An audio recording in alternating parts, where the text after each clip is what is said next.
Hello everyone, it is March 5th, 2021. Time is about 11:55. It is not GeoRant times, 34 degrees Fahrenheit out if you care. It's a shameless plug, but it's also an explanation. If you don't want to watch this video, I understand. My feelings won't be hurt. I get it, okay? But I'm going to talk about this book here a little bit. It is available on Amazon for $7.77. Link below if you care. This book, I says deluxe version. There is another book version of this book that's thinner, doesn't include things like stereo nets. This one does. It's not much cheaper, and it has a gloss cover. This has a matte cover, and the reason for the matte cover is, because it doesn't reflect sunlight that badly in the field. Why does that matter? Well, because on the back there is a standard and metric scale. So if you want to plot this on a rock outcrop and take a photo of that, you have a scale here. That's, essentially the size of the book, and you won't get the sun glaring in your eyeballs at it. That's the camera trying to focus, but when you look at it, it doesn't reflect very well at all. So you won't get that. So just remember, that's why this is a matte finish.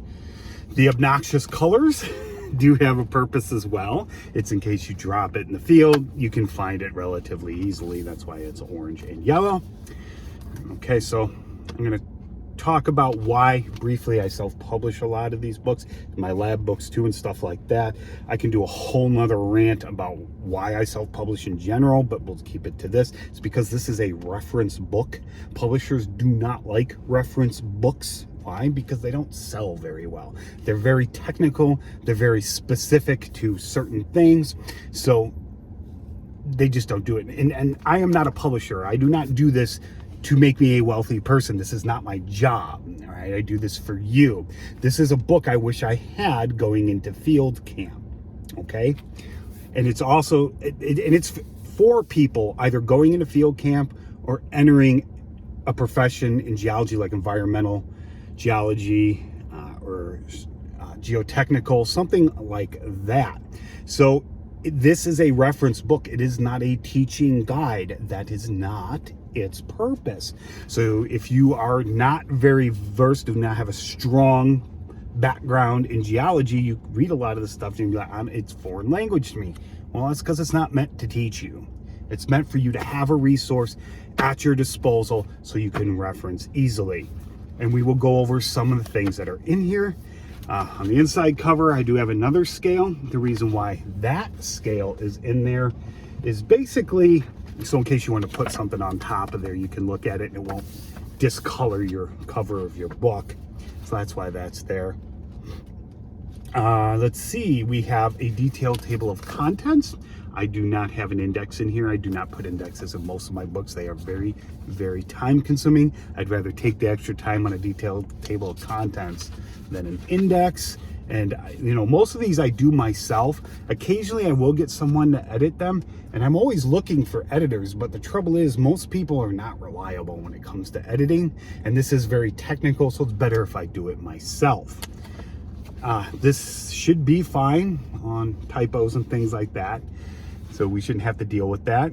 We have some general references here, temperature conversions, things like that. We have abbreviations, generally used abbreviations. A lot of stuff in here is what is commonly used. There are some things that are officially standardized, like Uscs, which I'll touch on briefly, but most of the stuff is not generally standardized, but we have, most of us use certain things. So that was the point of that. Here we have geologic time, polar reversals, stuff like that, glaciation from Quaternary. We have a Phanerozoic sea chart here, or, transgressions, regressions, things like that.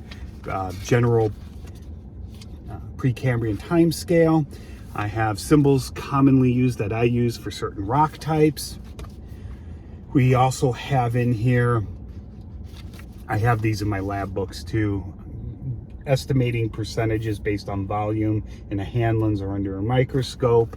So that's something I have in there, and in most of my other books. Wentworth scale compared to USCS.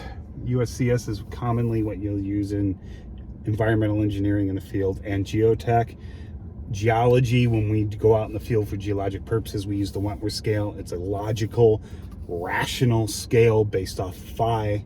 The USCS honestly is an ad hoc system based on industry standards. So outside of engineering, not many people know what you're talking about. As you can see here, coarse sand is way above coarse sand in the Wentworth scale.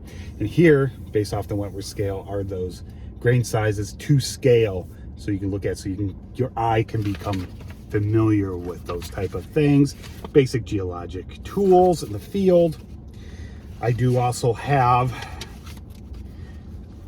a general map of the Midwest. This is what I consider the Midwest, with some major geologic structures within it. No, by no means all of them, just some, along with locations of provincial and state geological surveys for you to look at. And we're coming up on 6 minutes. I better wrap this up. Sample logs for environmental purposes, geotechnical purposes. I have core logs in here. I do go over USCS symbols. These are ones people commonly use. Like I said, there's no specific standard for these symbols, but these are commonly what people use. So if you don't know, this is a good guide, unless your company or whoever you're working for has their own set of rules. How to log a core, soil core. Just use that term generically. Right now, USDA classification, chart grain, shape analysis, laminations, beds, how to properly put a rock core in a box. You don't snake them. I've seen drillers do that. You gotta watch them carefully so they don't know what they'll do. Sandstone classification, general field purpose rock classification schemes in here. Let's see what else we have. I have Bones reaction series for you for quick reference if you need that. Oh, this is something that is not in any of my other books, plagioclase and K-spar, and goes over some information. This is laid out as bars. In my lab book, it is a triangle, but I think I actually like this better, but I didn't change it in the lab books because I didn't want to confuse people. This is also not in any of my books. It's Euhedral versus Subhedral versus Anhedral. I think that's a good little reference there. We have QAP charts, no QAPF, no F or FAP. I didn't put those in here, but those are in my lab books. General mineral, properties, how to draw a strat column, cross section, how to draw a cross section, or road outcrops, how to describe those, joints, detailed descriptions of the Brunton compass. It's a transit, whatever people call it, different things. We're coming up on 8 minutes here, and like I said, I do go through stereo nets in this version, as not in the other one, and it's manual manipulation of them.